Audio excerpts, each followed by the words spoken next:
Drake, another one who disappointed us, I think. I want to know y'all's thoughts on Drake, because we got 2 albums from him this year. Can I be completely honest with you guys? I look at Drake as a gay rapper. So imagine Drake as a bisexual man who does, you know, straight music, and there's like an air of gay caution on every track.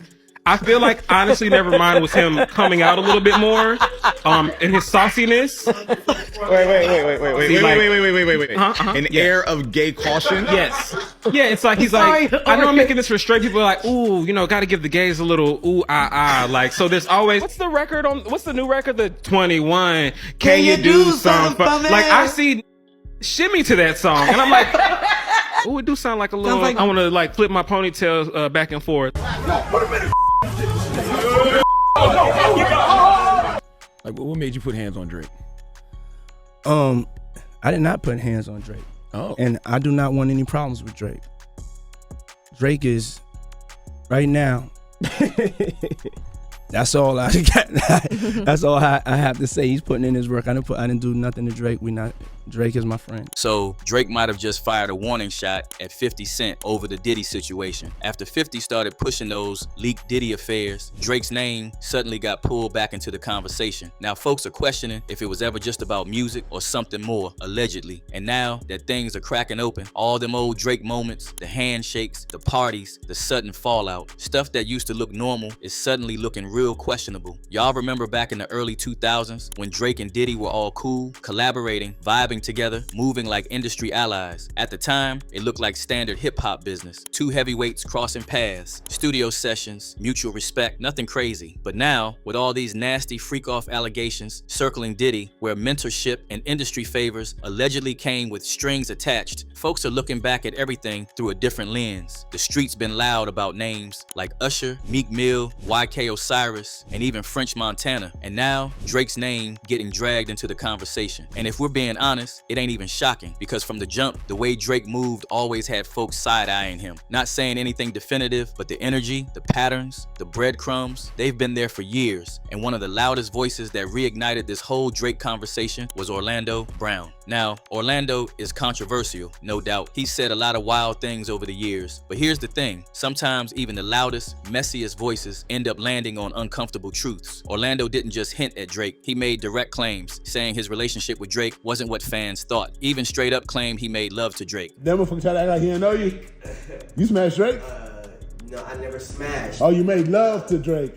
A lot of people brushed it off immediately, chalked it up to Orlando spiraling again. But the street doesn't just listen to what's said, they watch how things line up. And when people started rewinding Drake's own catalog, interviews, and public moments, suddenly the Orlando comments didn't feel as random as folks wanted them to be. Take the music, for instance. That Girls Want Girls track raised eyebrows instantly. Folks believe Drake was hinting at his personal life. Yeah, say that you a lesbian, girl. Me too. Hey, girls want girls where I'm from. That one line alone had the culture stopping mid-scroll. Drake later tried to downplay it, frame it as playful wordplay, but fans weren't convinced. Then came For All the Dogs and the song Members Only, with lines that once again blurred the line between metaphor and confession. That line, feel like I'm bi cause you're one of the guys, girl, left listeners questioning if Drake was quietly referencing his sexuality. Drake kept saying it was about closeness, comfort, and trust, but the street heard something else entirely. And it wasn't just lyrics, it was the vibe, mannerisms, and aesthetics. Then, the manicure clip that went viral and had social media flaming, and the way Drake interacts with certain artists, like the admiration, closeness, and emotional tone for Lil Wayne kinda gave that DL vibes. And Wayne is my favorite person to work with, though, because it's just, ooh, Lil Wayne, he's just too good. You gotta give Wayne the love. It's just too good. Drake, it's just too good. Folks started saying, this ain't just artistic expression, but feels personal. And once the internet smells something fishy, it doesn't let go. User comments flooded timelines with a lot saying the sign's been obvious for years. One user wrote, it's just too gay. I mean, this is a whole new level of gay. Another dude said, Drake is the type of guy to be gay. And Drake being Drake, he didn't address the rumors directly. He never really does. He lets silence do the talking. Then, old clips resurfaced. One in particular where Drake pressured YK Osiris to sing after losing a $60,000 bet. You owe me 60 bands, and you have to perform the song right now in the crib. What are we talking about? What are you talking about? I'm giving you an out. I'm not Baby, I'm not Boosie. You don't owe me no 2 rags, 5 rags. You owe me 60 bands. I'm playing the song right now. You ready? I need a full. You won't owe me no money right now. I swear. I need a full performance though. The real though.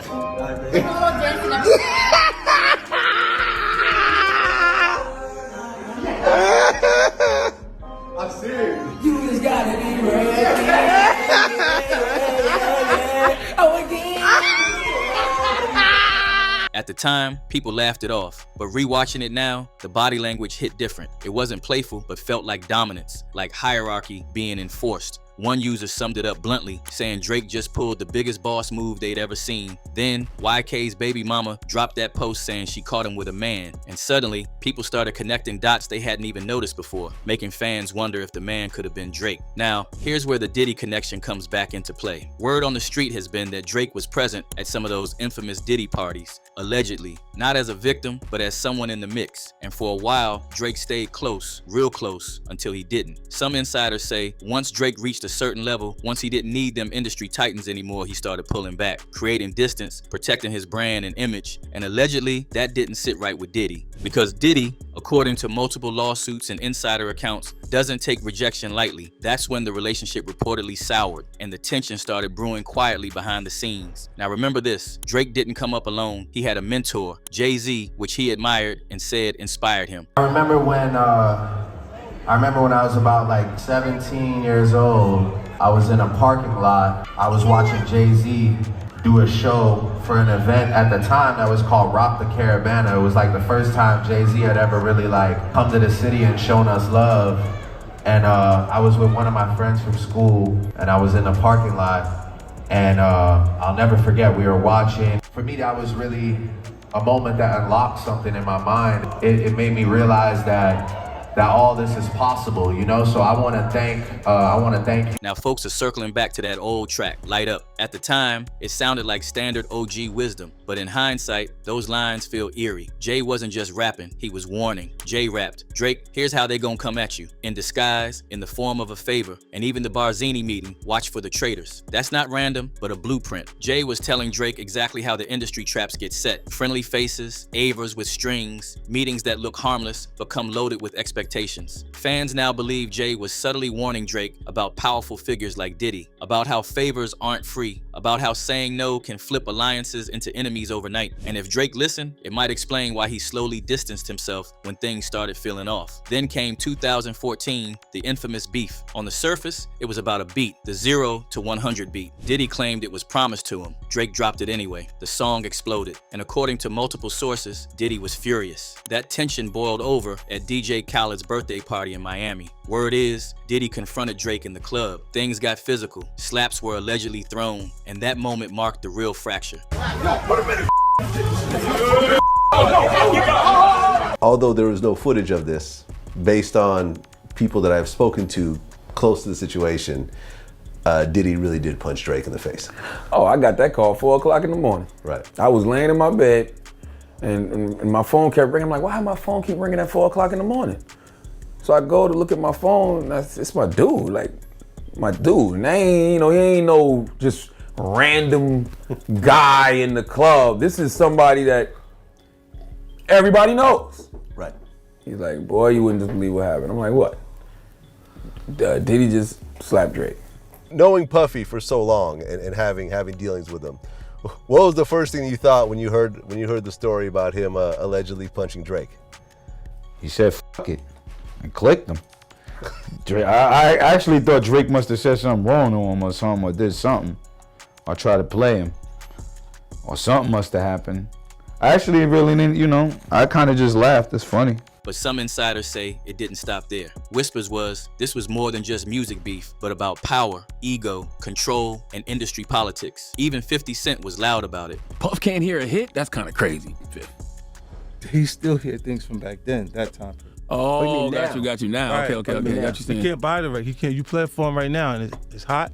He can't buy it. This is why he's fighting Drake. When you hit Drake, because he used the beat that he didn't actually use. 0 to 100.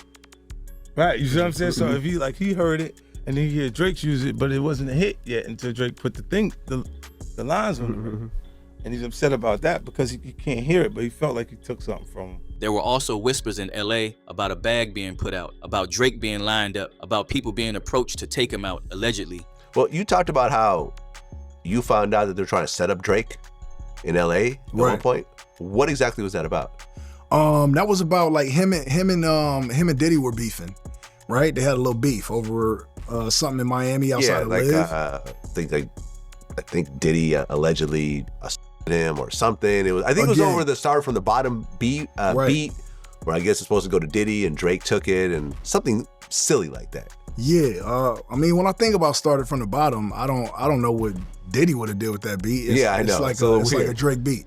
But there were like calls, going around LA, and it was like, Drake here, Drake there, who will run up on him. I'm not saying it. And whether those whispers were real or exaggerated, Drake didn't take chances. He moved smart, linked with people who had real reach, locked in protection. That's when the game enters the story. Drake didn't just collaborate with him, he embedded himself, for protection calls the dude tapped in, certified, and respected in the city. LA get tricky. So, when there are beefs and they are here, no matter who it is, like there's certain people that are gonna get called, and I'm one of those people. So, I had privy, Drake to a little information. Like I said, I don't know where it came from, but I always, it's like my brother. So I hit him. I told him like, yo, this is what it is, but I got you. We over here, and I'm pretty heavy. So, we straight. Drake even shot videos in Compton, sent a message, not for fans, for the streets. And here's where it gets wild. During the Compton video shoot, Drake got uneasy. According to WAC 100, he spotted a few unfamiliar faces and felt the energy was off. Thinking he was being set up and that an alleged bounty was about to be collected, Drake panicked and dipped. WAC said he had to send someone to catch up to him and explain that those dudes were actually there to protect him. Drake and Game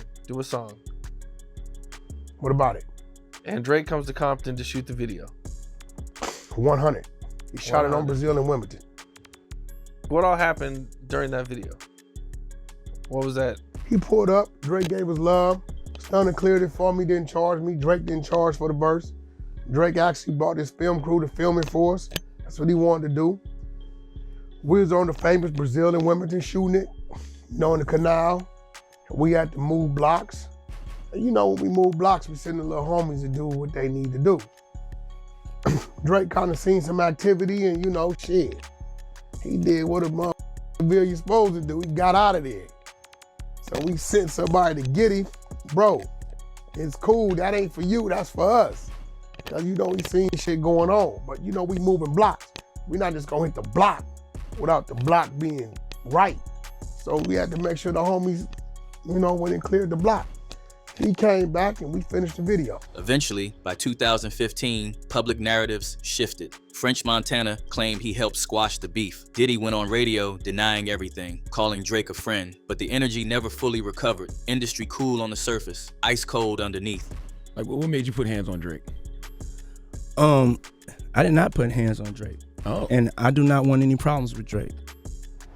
Drake is, right now, that's all I got. That's all I have to say. He's putting in his work. I didn't do nothing to Drake. Drake is my friend. What happened to this? So that was a total rumor. Then there's Cassie, another layer people didn't fully process back then. Allegedly, back in 2013, Drake tried to bring her into his circle. Even the rumor alone would have been enough to trigger Diddy, given what Cassie later revealed about control and obsession. In Diddy's world, perception is reality, and that perception alone could have flipped the switch. Folks even dug up Lil Duval's old tweet. I heard Diddy swung on Drake in Miami for saying hello to Cassie. Folks laughed then, but now that line hits different. Now fast forward to the Diddy trial and Rico case. Drake unfollows Diddy, keeps his distance, moves carefully like he ain't know him. And then 50 Cent is back in the mix, dropping his Diddy documentary series and then hinting at more tapes, footage, and names. Now, because this is a lot of the personal footage of Diddy. It shocked a lot of people. And I know, 50, the way you run, this cannot be all that you have. Is there other stuff that you just have not shown? Yeah, well, everything couldn't make it was 4 episodes. Right. So it was a lot. You had to pick and choose things. Like even in an area where he chooses to date people who he knows previously dated someone. He has a baby by a woman that was dating Tupac.